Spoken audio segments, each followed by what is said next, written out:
Husband ওয়াইফের মধ্যে ওই বোরনেস চলে আসে, সেই কারণে তৃতীয় কোনো ব্যক্তি একজন আসলে ব্যাপারটা ঠিক হয়ে যায়। এখন না আমার মনে হয় আমি করে কি করব, আলটিমেট কি কিছু হয়? এই তো সব শেষ হয়ে গেল। তারা বাচ্চা চায়নি এবং সেটা মানুষজন যে এই যে লিখছে, আমাকে মাজাও পর্যন্ত লিখেছে, অনেকে লিখেছিল ডিভোর্সের সময় যে তুমি বাচ্চা দিতে পারো না, তোমার কি করে সংসারটি।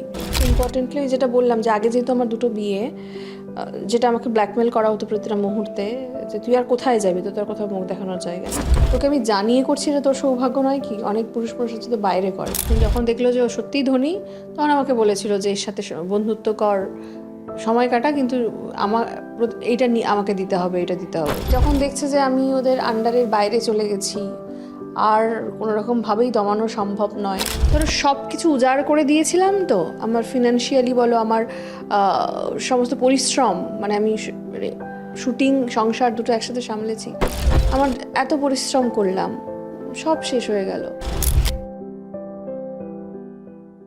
ভালো আমরা সকলেই থাকতে চাই, তবে তার মধ্যে যদি এমন কিছু ঘটনা ঘটে যায় তাহলে হয়তো সব কিছু কেমন জানি তোলপাড় হয়ে যায়। এই মুহূর্তে আমার সঙ্গে যিনি রয়েছেন তিনি ভালো তো আছেন অবশ্যই, তবে তার জীবনে এমন কিছু ঘটনা ঘটেছে যার জন্য তিনি হয়তো সবার সামনে অকপট হতে বাধ্য হয়েছেন। আমার সঙ্গে রয়েছেন সুস্মিতা। প্রথমেই তোমার নতুন জীবনের জন্য অনেক অনেক শুভেচ্ছা। Thank you. তবে এরই মাঝে যে বিষয় নিয়ে কথা বলতেই হচ্ছে না চাইতেও, তা হলো তোমার প্রাক্তন এবং তোমার যেই বিয়ে নিয়ে তুমি স্ট্রাগল করছো, একটু যদি বলো। কি বলি বলো তো, এটা নিয়ে আমি কখনোই চাইনি যে এই বিষয়টা সামনে আসুক, যে কারণে আমার মানে ডিভোর্সের পরেও, সেপারেশনের পরেও আমি একদম চুপ ছিলাম।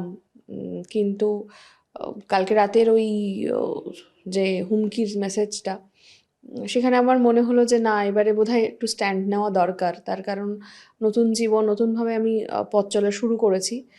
এই হুমকিগুলো আমাকে ভবিষ্যতে বোধহয় মানে আসতে পারে, এবং যে বিষয়গুলো নিয়ে আমাকে হুমকি দেওয়া হয় সেগুলো যদি আমি নিজের সামনে নিয়ে চলে আসি, তাহলে তার হুমকি দেওয়ার কিছু নেই। বিষয় যদি যেগুলো বলা সম্ভব, হুমকির কয়েকটা বিষয়।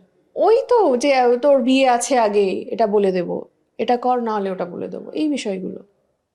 কি মনে হয় যে যার জন্য এতগুলো দিন ধরে থেকে গেছো এবং সমস্ত কিছু মুখ বন্ধ করে সহ্য করেছো, সে আজকে দিনে দাঁড়িয়ে তুমি একটা পোস্ট করেছিলে যেখানে লিখছে যে খারাপ থাকবে বা এরকম কিছু একটা, সে তোমাকে উইশ করছে না, তবে কিছুই না বলতো একরকম, সে তোমাকে খারাপ উইশ করছে যে খারাপ থাকবি তুই, কি বলবে? মানে কি শিক্ষণীয় তোমার ক্ষেত্রে? আমার সত্যি এগুলোতে কিচ্ছু বলার নেই, যে যার মানসিকতা এগুলো লেখে। বাট আমি শেষ সময় পর্যন্ত, শেষ দিন পর্যন্ত আমি চেষ্টা করে গেছি যে কোনো একটা সময় তোর আমার ফ্যামিলি ছিল, সেই রেসপেক্টটা আমার রাখার। তো এবং কালকে রাতেও আমি চেষ্টা করেছিলাম যে লাইফটা না করার, এবং সায়ককেও আমি পাঠিয়েছিলাম, তো দাদা এটা করছে দেখ। তখন আমাকে বললো ঠিক আছে আমি আসছি, তাহলে সামনাসামনি বসে কথা বলা যাবে এবারে। বাট মাঝ রাস্তায় এসে আবার ফিরে চলে যায়, কী ভেবেছে আমি জানি না। তো সামনাসামনি বসলে অনেক সমস্যার সমাধান হয়ে যায়, হয়তো সেটা হতো। বাট সেখানেও দেখছি ওরা খেলা খেলতে শুরু করলো, তো আমার মনে হয় যে এটা এখানেই শেষ হওয়া দরকার। সেই কারণে আমাকে যে যে বিষয়গুলো নিয়ে ব্ল্যাকমেল করা হতো, আমি সেই বিষয়গুলোই তুলে ধরেছি মাত্র। প্রথম বিষয় হচ্ছে যে তুমি মা হতে চেয়েছিলে এবং তুমি প্রেগনেন্ট ছিলে, যেটা হয়তো মানে তোমার প্রাক্তনের বাড়ির পরিবারের কেউ চায়নি। সেই বিষয়ে কি মানে কতটা তুমি বলতে চাইবে? কি বলি বলো তো, সবটাই আমি লাইভে বলে দিয়েছি যে তারা বাচ্চা চায়নি, এবং সেটা মানুষজন যে এই যে লিখছে, আমাকে মাজাও পর্যন্ত লিখেছে, অনেকে লিখেছিল ডিভোর্সের সময় যে তুমি বাচ্চা দিতে পারো না, তোমার কি করে সংসার টিকবে। বাট এইটুকু ভাবলো না কেউ যে 2019 আমার ফার্স্ট চাইল্ড, তারপর এতগুলো বছর চলে গেল, তো কেন বাচ্চা হলো না? মানে সেটা তো অন্য কোনো কারণ নয়, মানে বাচ্চা চায় না তাই হলো না, এবং হবে না, হচ্ছে হবে না, এরকম এই করে করে আমার বয়সটাই বাড়তে শুরু করে দিল। এখন আমার 36 বছর বয়সে এসে এটা তো একটা প্রচণ্ড মানে ফিজিক্যাল একটা রিস্ক বলা যেতে পারে। তো মানে কেন চাইতো না? একটা নর্মাল সম্পর্কে তো এটা তো খুবই স্বাভাবিক।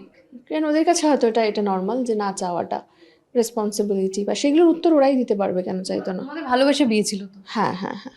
সেখান থেকে এতগুলো দিন হয়ে গেল, সেই বাড়ি মানে তার মা বাবা কেউ চাইতেন না? না না, কেউ চাইতো না।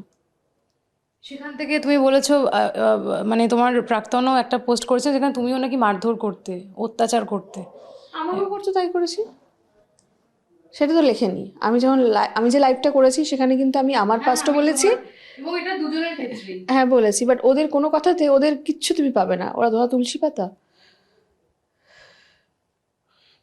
এবং তিনি তুমি দেখা করতে চেয়েছিলে, তাও দেখা করেনি তোমার না সঙ্গে। না, সামনে বসে আমি মেটাতে চেয়েছিলাম জিনিসটা, লাস্ট মোমেন্ট পর্যন্ত সুযোগ দিয়েছিলাম এত কিছুর পরেও।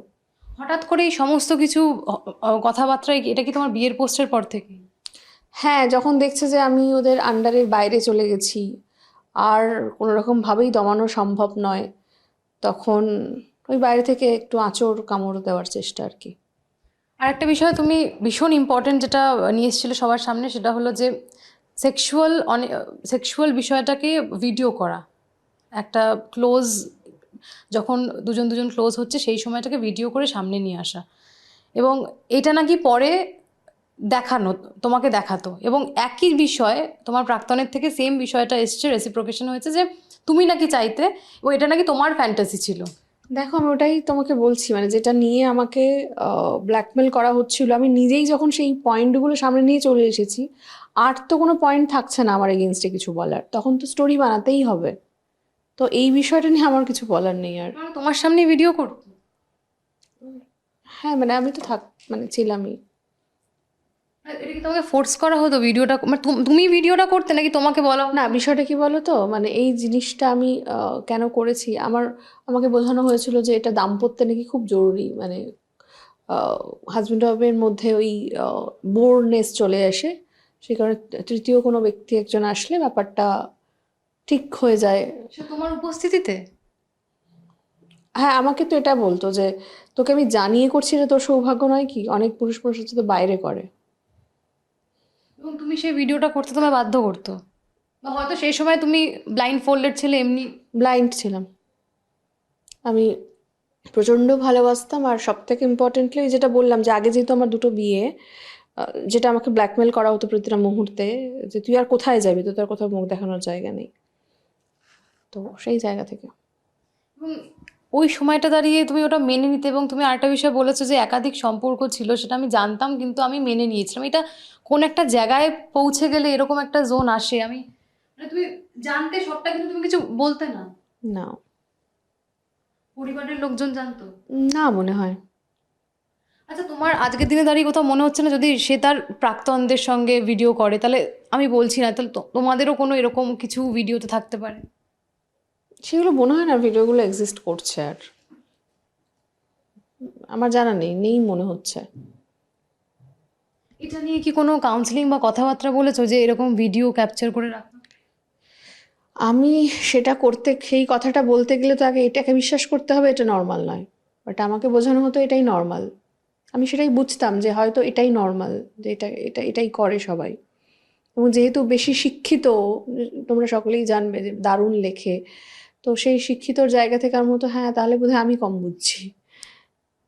দেওরও অনেকটা এসবে ইনভলভ, এবং আমরা দেখেছি তোমাদের ব্লগেও তোমরা ভীষণ কানেক্টেড ছিলে, সেও সবটা জানতো? এই বিষয়টা জানতো না, ওরা তো চার দেওয়ালের মধ্যে ছিল, জানতো না। কবে বুঝতে পারলে যে বেরিয়ে আসাটা উচিত? তোমরা একটা পোস্ট দিয়েছিলে যেটা ভীষণ বন্ধুত্ব সহ, যে না আমরা একে অপরকে রেসপেক্ট করি কিন্তু বেরিয়ে আসছি সেই জায়গা থেকে, কাউকে অসম্মান না করে। তার কারণই এটা ছিল যে আমরা ওই কাদা ছেড়াছেড়িটা চাইনি, কিন্তু এবং এটাও কথা ছিল আমরা কেউ কারোর এগেনস্টে কোনো কথা বলবো না, কিন্তু যে স্ট্রং ডিসিশনটা আমি নিয়েছিলাম যে না, যাই হয়ে যাক না কেন, মানুষজন পাবলিক যত খারাপই বলুক না কেন আমায়, আমি কোনো কথাই বলবো না। কিন্তু ওরা সেটাকে স্ট্রিক্টলি থাকতে পারেনি, ওরা একটার পর একটা কিছু না কিছু খোঁচা আমাকে প্রতিনিয়ত দিয়ে গেছে, এবং সেটা নিয়ে পাবলিক খেপেছে, সেটা নিয়েও আমি কোনো কথা বলিনি। এবার তুমি জানো লাস্ট সায়কের যে পোস্টটা, যেখানেই থাম বিষয়টার মধ্যে দিয়েও কী বোঝাতে চেয়েছে, সেটাতেও আমি কোনো রিয়াক্ট করিনি, বাট ও সব্যসাচীর যে হুমকিমূলক যে মেসেজটা, তারপরে আমার মনে হলো যে এটা তো ভবিষ্যতে কন্টিনিউ হবে, তো এবারে থামা দরকার। আর একটা বিষয় যেটা সামনে এসেছে সেটা হচ্ছে যে বড়লোক ছেলেদের সঙ্গে সময় কাটানো এবং তাদের থেকে গিফটস নেওয়া বা নানান রকমের গিফটস পাওয়া, যাতে সেটা বাড়িতে বা এরকম কিছু একটা এসছে, এইটা কতটা সত্যি বা এটা কি? এবং এটা তুমিও খানিকটা বলেছো যে ও প্রচুর মেয়ের সঙ্গে বাইরে ফিজিক্যালি কানেক্টেড ছিল। বাইরে না ঘরেই, হ্যাঁ। ঘরে, আচ্ছা আচ্ছা, ঘরে তো এবং সেখান থেকে মানে ঘরে বাইরে সিনেমা দেখেছো? আমাদের জন্য, আমি শুনে নিজে অবাক হচ্ছি, যে আমি ভাবছি আমি অবাক হচ্ছি তুমি এর মধ্যে দিয়ে কিভাবে ছিলে। ট্রমাটাইজ ছিলাম। আমি বলছি না, মানে আমার এই নতুন সম্পর্কটা আমার কাছে একটা গিফট, আর সেটাকেই ওরা সবাই মিলে নষ্ট করতে চাইছে। এবং সেই ছেলেদের, তোমার ক্ষেত্রে যেটা বলেছে, তুমি নাকি বাইরে প্রচুর বড় লোকদের সঙ্গে মেলামেশা করতে এবং তাদের থেকে গিফটস পেতে, এবং সেগুলো ওটা একজনের সাথেই করেছিল, একজনের সাথে পরিচয় হয়েছে। আমি বলেছিলাম দেখো এরকম একজন সাথে পরিচয় হয়েছে আমার, কিন্তু তখন মানে বিষয়টা ওই জায়গায় যায়নি। কিন্তু যখন দেখলো যে ও সত্যিই ধনী, তখন আমাকে বলেছিল যে এর সাথে বন্ধুত্ব কর, সময় কাটা, কিন্তু আমার এইটা আমাকে দিতে হবে, এটা দিতে হবে। তো সেইগুলো এই একবারই করেছিল, কিন্তু আমার কোনো বড়লোক বন্ধু ছিল না। মানে নিজের বউকে বলছে অন্যের সঙ্গে থাক, তাদের কোনো সমস্যা ছিল না? দেখো পুরোটাই আমি বলে দিয়েছি কালকে লাইভে। আমি আমি এই বিষয়গুলো আর টানতে একদমই চাইছি না, আমি এন্ড চাই এটার। কারণ আমার প্রচুর কাজ, অফিসিয়ালি প্রচুর কাজ, এবং আমি আমার লাইফটা করার উদ্দেশ্য এটাই ছিল যে আমাকে যে বিষয়গুলো নিয়ে হুমকি দেওয়া হচ্ছিল, চলো আমি নিজেই বলে দিচ্ছি। কিন্তু ভাই তোমরাও সাধু নও। একটা কথা লিখেছিল মানে ফিফথ বিয়ে, পঞ্চমবার বিয়ে, কি কি আর হবে, এরকম কিছু একটা লিখেছিল। মানে আমি সেটাই বলছিলাম যে বিয়ে যদি একটা মানুষ ভালো না থাকে, তাহলে হয়তো সে বারংবার করতে পারে, সেটা তার ব্যক্তিগত ডিসিশন, কিন্তু এভাবে মানে ওদের বক্তব্য অনুযায়ী আমি 100 জনের সাথে লিভ ইন করতে পারি, 100 জনের সাথে বেড শেয়ার করতে পারি, কিন্তু বিয়েটাতে প্রবলেম। তুমি সবসময় মা হতে চেয়েছো, সেই জায়গাটা থেকে তোমায় বঞ্চিত রাখা হয়েছে এতগুলো দিন। একদম। সেটাই মনে হয় একটা বড় ভুল। এবং জানি না, এখন গড নোজ, হয়তো সব ভালো হবে এবারে। কি শিখলে? কি শিখলাম? প্রচুর শক্তিশালী হতে, স্ট্রং হতে। মানে আমি শুরু থেকেই প্রচণ্ড স্ট্রং, ইমোশনাল ফুল, বাট ওই জিনিসটা আমি প্রচণ্ড প্র্যাকটিক্যাল হয়েছি এখন। তো এটাই আমার শিক্ষা, যে প্রচণ্ড স্ট্রং হতে হবে, বয়ে গেলে হবে না। ভালোবাসায় বাঁচতে বা ভালোবাসায় বা কাউকে ভালোবাসতে কতটা ভয় পাও? আজকের দিন আমি তো একদম ওপেনলি বলছি, আজকের দিন দাঁড়িয়ে তোমরা বিবাহিত, তবুও কি কখনো হয় না যে যে একবার ধাক্কা খায় তার বারবার কিন্তু এই বিষয়টা আসে যে এটা করব যদি কিছু হয়, পুরোপুরি ইনভলভ হব যদি কিছু হয়, এই কথাগুলো কখনো মাথায় আসে? আসে তো। আমি যে ফোবিয়ার মধ্যে দিয়ে গেছি না, মানে আমি, বিশ্বাস করা পুরোপুরি। হ্যাঁ মানে বিশ্বাস করা তো ছাড়ো, আমি ধরো সব কিছু উজাড় করে দিয়েছিলাম। তো আমার ফিনান্সিয়ালি বলো, আমার সমস্ত পরিশ্রম, মানে আমি মানে শুটিং সংসার দুটো একসাথে সামলেছি, সব কিছু আমি করেছি। মানে আমি এত সুন্দর সংসার করতে পারি, মানে ঘরোয়া সমস্ত কাজ সব নিজে হাতে করতাম, আমার কাজের লোক ছিল না আগে। তো সমস্তটা করতাম। এখন না আমার মনে হয় আমি করে কি করব, আলটিমেট কি কিছু হয়? এই তো সব শেষ হয়ে গেল, আমার এত পরিশ্রম করলাম, সব শেষ হয়ে গেল। সেই জায়গাটা না কোথাও একটা আমার মানে অবচেতন মনে একটা চলে, চলে ওটা। বাট ওটা আমি ওভারকাম করার চেষ্টা করছি, যে এই ফ্যামিলিটা তো দোষ করেনি, তাই না? মানে তারা তাদের 100% দিচ্ছে, তো আমারও উচিত 100% দেওয়া। আর শুভাশিসের ক্ষেত্রে আমি বলবো যে আমি প্রচুর পরীক্ষা নিয়েছি ওর। মানে এই নয় কি যে একবারে অন্ধের মতন আমি ছুটে চলে গেছি, এমনটা একদমই হয়নি। আমরা কাজ করে গেছি, কোম্পানিকে আর বড় করার চেষ্টা করে গেছি। ঠিক একই সাথে আমি দেখেছি যে এই জিনিসগুলো যখন মানে সব্যসাচী আমার সাথে যেগুলো করেছিল, এই একই সিচুয়েশন ওকে দিয়ে দেখি যে ও কীভাবে এটাকে হ্যান্ডেল করে। এটা আমি মিথ্যে বলবো না, আমি প্রচুর ওর পরীক্ষা নিয়েছি, প্রতিটাতেই পাশ করে গেছে। আমরা একটা জিনিস জানি, যতই আমরা বিশ্বাস করি তাও দেখবে, এটা এটা আমার ব্যক্তিগত কোথাও মনে হয় যে দিনের শেষে সেই ভালোবাসা মানুষটাকে পাশে যদি পাও, মনে হবে যে তখন না ওই খারাপ মোমেন্টগুলো বারবার যেন কোথাও হন্ট করে। যদি ধরো সেই স্পেশাল মোমেন্টটাও, ধরো আমরা ভীষণ ক্লোজ, তবুও মনে হয় ওর সঙ্গেও তো ছিলাম, যদি আবার কিছু ঘটে। এগুলো আমার হতো, আমার বিয়ের আগে পর্যন্ত হতো। মানে এই যে আমার বিয়েটা হলো না, আমার বিয়েটা আমার ভাবনা, আমার সমস্ত কিছু বদলে দিয়েছে। তার আগে পর্যন্ত আমার মনে পড়তো, ভয় হতো, কিন্তু এখন আমি পুরোপুরিভাবে মিসেস দে। ফলে আমার পুরনো কোনো কিছু আর আমার মধ্যে নেই। বিয়েটা কতটা জরুরি, কারণ এখন তো বিয়ে আস্তে আস্তে হারিয়ে যাচ্ছে, লিভিং পুরো জায়গাটা মনে হয় নিয়ে নিচ্ছে। এখন সোসাইটি সেটাই চাইছে, কি যে চাই সোসাইটি সত্যি আমার জানা নেই। মানে একটা মেয়ে দিনের পর দিন কষ্ট পাচ্ছে, সেটাতেও তারা খুশি হয় যে এত তাড়াতাড়ি কী করে মুভ অন করে গেল। এইটা একটা প্রশ্ন হয় মানুষের। কিন্তু সেই মেয়েটা যদি একটা স্ট্রং কোনো ডিসিশন নেয়, সে ভালো থাকে, তখন হয়ে যায় সোসাইটির প্রবলেম। তো সেটা তো হওয়া কাম্য নয়। তো কি যেন প্রশ্নটা করলে তুমি? যে মানে মানে কখনো মনে হয়েছে যে এই যে বিয়েটা করবে বা সেই যে পুরো সোসাইটি কীভাবে মেনে নেবে? কারণ বারংবার যতই আমরা বিষয়টা নিয়ে ভাবি, কোথাও একটা সোসাইটি হয়তো আমাদের পিছিয়ে রাখবেই। মানে তোমার ক্ষেত্রে যেটা হয়েছিল। আমার মেইন এই প্রত্যেকটা ভয় আমার মধ্যে ছিল, সেই কারণেই আমি কিন্তু মানে চাইছিলাম না নতুন করে বিয়ে বা স্বপ্ন দেখা। এই প্রতিটা ক্ষেত্রে আমার প্রতিটা ভয় ভাঙিয়েছে শুভাশিস, যে সব সম্ভব, কেন সম্ভব নয়।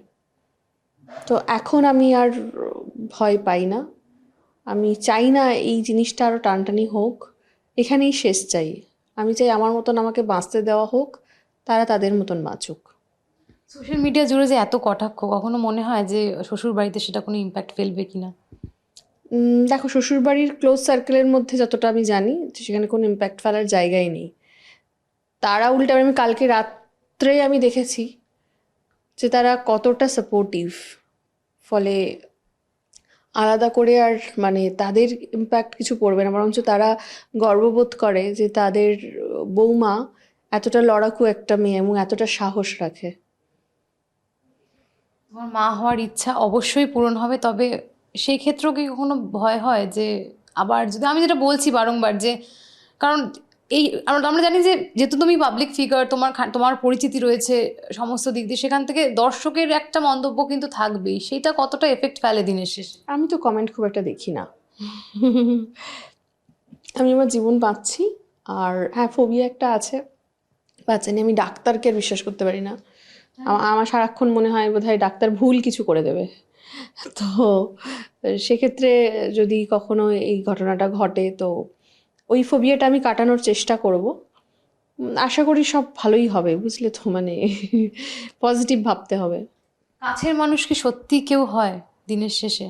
যে কেউ, মানে be it husband, be it parents আর হুএভার, কাছের মানুষ সেই মানে সত্যি কি কেউ হয়? কারণ দিনের শেষে যখন সেই খারাপ সময়টা আসে, হয়তো নিজের সঙ্গেই নিজের লড়াই করতে হয়। কি মনে হয় আজকের দিনে দাঁড়িয়ে? দেখুন, এটা একদম ঠিক কথা তুমি বলছো যে নিজেই সব থেকে কাছের নিজের বন্ধু হয়।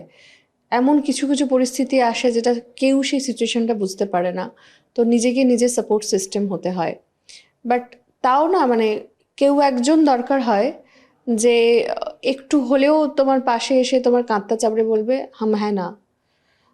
তো সেইটা শুভাশিস দে এখন আমার জীবনে।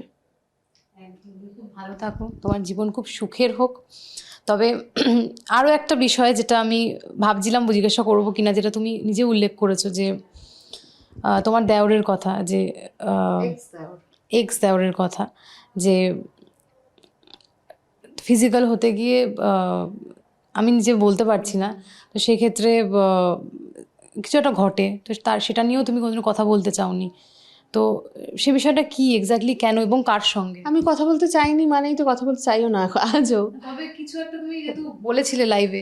লাইভে ওটা বলে ওইটাই বলেছিলাম, যেটা লাইভে আছে ওটাই, যে তুমি যেটা নিজে বললে এখন ওইটুকুটাই, এর চেয়ে বেশি কিছু আমি বলতে চাই না। কারণ কি বলতো, এটার সাথে তো আরও একটা ছেলে জড়িত। ফলে সে তো আমার কোনো ক্ষতি করেনি, তো সেই বিষয়টা নিয়ে আমি বাড়াতে চাই না। সেই তোমাকে দেখে নাকি সে এখনো তার বিয়ে হয়নি, সেই ভয়তে নাকি সে বিয়ে করছে না। মা গো, কত কি শুনবো। মানে আমাকে দেখে ভয় পাওয়ার কি আছে, আমি বুঝলাম না। তোমার যেহেতু মানে বিয়েগুলো এতগুলো 5টা বিয়ে হয়েছে, তোমাকে দেখে নাকি তোমার এক্স দেওর এখন আর বিয়ে করার মতো সিদ্ধান্ত নিতে ভয় পাচ্ছে। আমি তোমাকে তো বললাম যে আমাকে নিয়ে যা যা বলার ছিল সেগুলো আমি নিজে বলে দিয়েছি। ফলে এই গল্পগুলো না ফাটলে কি করে হবে, সেটাই হচ্ছে ঘটনা। ভালো থেকো, এবং তোমার যারা অনুরাগী রয়েছে তাদের কি বলতে চাইবে? অনুরাগীদের এটাই বলতে চাইবো যে মানুষ যদি বাঁচতে চায় তাকে বাঁচতে দিন। আর সব কিছু শেষ হয়ে যায় না। মানে আমিও কখনো ভাবিনি নতুন করে সংসার, বাচ্চা, এগুলো আর কোনোদিন আমার লাইফে সম্ভব হবে। বাট আশাটা ছাড়লে চলবে না, যেটা আমি ছাড়িনি। তো এন্ড অফ দ্য ডে গিয়ে ভালো আছি। Thank you so much. খুব ভালো থাকো তুমি, সব ভালো হবে, পজিটিভ থাকো। এতটা সময় দেওয়ার জন্য আমাদের অনেকটা থ্যাংক ইউ। এরকম আরও সাক্ষাৎকার দেখতে হলে চোখ রাখুন KTV বাংলার পর্দায়। ক্যামেরায় স্বপন রায়ের সঙ্গে অনুষ্কা, KTV বাংলা, কলকাতা।